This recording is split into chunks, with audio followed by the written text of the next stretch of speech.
Hi everybody, welcome back to my YouTube channel, One Book or Novel at a Time. I'm ready to talk to you about one more story, a tragic love story, ghostly story.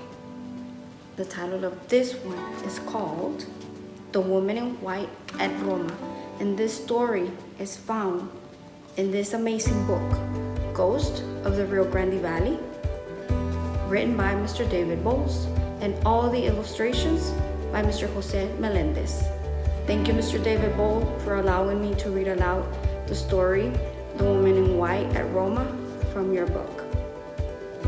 And with that, I will begin. The Woman in White at Roma starts like this. The legend.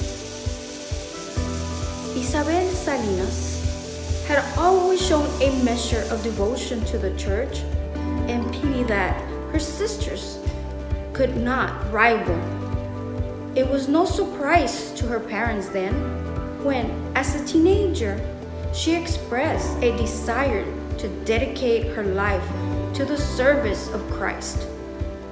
Mr. and Mrs. Salinas accompanied their daughter to the parish hall, which housed the convent of the Sisters of Mercy on the northwest corner of the plaza. The Mother Superior greeted them warmly. Already well acquainted with Isabel's pious heart, she accepted the young woman with little hesitation as a postulant. In 6 months' time, she assured Isabel, God willing, and you've been proven, you will don the habit of a novice and enter training. The young woman was ecstatic. In addition to her normal duties at home, within the partial seclusion of the religious compound, carrying out minor chores and learning of her eventual life, she came to love the physical presence of the convent. The one-story brick building with its restrained classical aesthetics, its steeply pitched roof, its facade porch she so diligently swept each evening, the balustrades of the cupola's deck. It struck her as the very sober embodiment of the sacred charge she longed to embrace. One day, letting the breeze dry droplets of perspiration from her brow as she stood in the more secluded rear area of the grounds, she felt someone's gaze. Turning her eyes north, she saw a man staring at her over the 5-foot wall and through the glossy green leaves of the ebony trees. "Hello, ma'am," he called in English. "Didn't mean to startle you. I'm just new here and mighty curious about everything." "Oh, welcome then," Isabel replied. "I hope you enjoy your stay." He smiled, and something strange unknotted within her chest. "Name's Daniel Garza. I'm from San Antonio, but a job opportunity in the oil business brought me to your fair city. Nice to meet you, Mr. Garza. My name is Isabel Salinas." They spoke a little longer over the wall about Roma and its amenities, and then Daniel took his leave. A few days later, he walked by the convent again, exchanging a few pleasantries with her.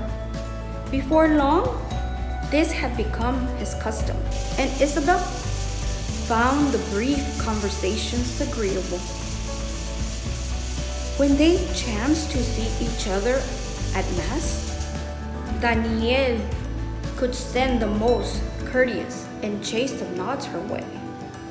He was proper and polite, and she told herself that she was simply being a good neighbor and Catholic by speaking with him. Then came the week that he did not visit the plaza, and Isabel's heart tightened with each passing day, imagining horrible accidents with the machinery his job required him to operate. The relief she felt when his face finally peeked over the top of the wall was a cause for both joy and regret. She understood in that moment that she was in love. Daniel explained that he had been back in San Antonio visiting with relatives from Spain who had brought him up to date on the civil war that was exploding, and Francisco Franco's nationalists swept across the country with their fascist zeal. "It's a horrible situation," he told her. "Spain needs international help, but few countries want to intervene. I think that's a real mistake. This sort of crazy thinking is bubbling up all over the place, and he will have to fight it to keep our liberty." His zealous desire to defend his principles and the lives of others made him that much more appealing to Isabel. She prayed long and hard about her feelings and realized that God was pulling her in a different direction. Before speaking to Daniel or her parents, she approached the Mother Superior. She smiled and patted the young girl's hands with affection. "Perfectly all right, my daughter. This is precisely why we have prospective nuns spend time as postulants. Your calling is elsewhere. I respect your willingness to face that truth." The following afternoon, she was waiting for Daniel outside the site where he was employed. A look of first confusion and then dawning happiness washed over his face. Walking briskly, he took her hands. "It's more than I could have hoped for," Isabel smiled. "We bend to the will of our Father, Daniel, even where the heart is concerned." The next few weeks were difficult as Isabel announced her decision to abandon her earlier goal, and Daniel came to ask for her hand in marriage. The young man was charming, however, from a Catholic family in a good standing in the Alamo City, and her parents soon warmed to the courtship. Christmas came, and winter stretched weakly into the valley as the town of Roma ushered in 1937. A date had been set that June for the wedding, and Isabel spent hours with her mother and sisters designing and confectioning a lovely white dress in which to say her eternal vows. Her elation was so great that it took her a moment to process the look on Daniel's face when he came to visit her. Determination had set his jaw tight, but his eyes shifted with a sense of remorse or guilt. "What?" she managed to ask, her stomach fluttering with precise. "It's the nationalists. They put out a call for assistance. A group of Americans and Canadians are heading over to form a battalion. I need to go. I have to help." Isabel quailed, her hands reaching for him. "No, wait! It's not your fight, Daniel." "Yes, it is, my love. It's everyone's fight.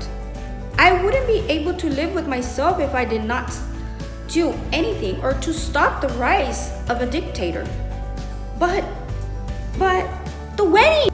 "I will be back by June, Isabel. I swear it. Just let me go. You know very well what this means to me." In the end, there was little she could do to restrain him. He vowed again and again that he would return unscathed. All that was left to her was to pray unceasingly to the Virgin for his safety. It was called the Abraham Lincoln Battalion. After less than 2 months training, the volunteers were given guns loaded with 100 bullets and sent to fight. In late February, during a useless assault on nationalist positions that history would recall, The Battle of Jarama, that North American contingent of Republican forces lose 2/3 of his men, including Daniel Garza. The tragic outcome took time to reach Daniel's family, who then sent one of his siblings to break the news to Isabel. She was shattered. When his body was laid to rest in San Antonio, she wept uncontrollably, throwing herself on the coffin in despair. Her family took her home and tried to help her through her grief, called their priest and the Mother Superior to ease her aching soul, but her faith was unraveling. Why? She demanded of the stars. Why set him in my path if you were just going to take him away? Why forbid my marriage to you, O Christ, if you plan to refuse me to anyone else?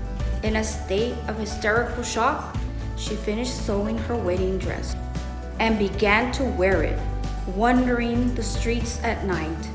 Once, she thought she saw Daniel out of the corner of her eye. She pursued the mirage, running barefoot up and down the plaza, wearing the hem of her gown to mango shreds. There was little her family could do.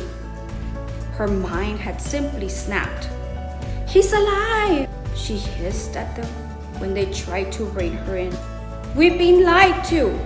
Franco has him prisoner, but he's returned. No one can know. He's waiting for me in secret. I just have to keep looking."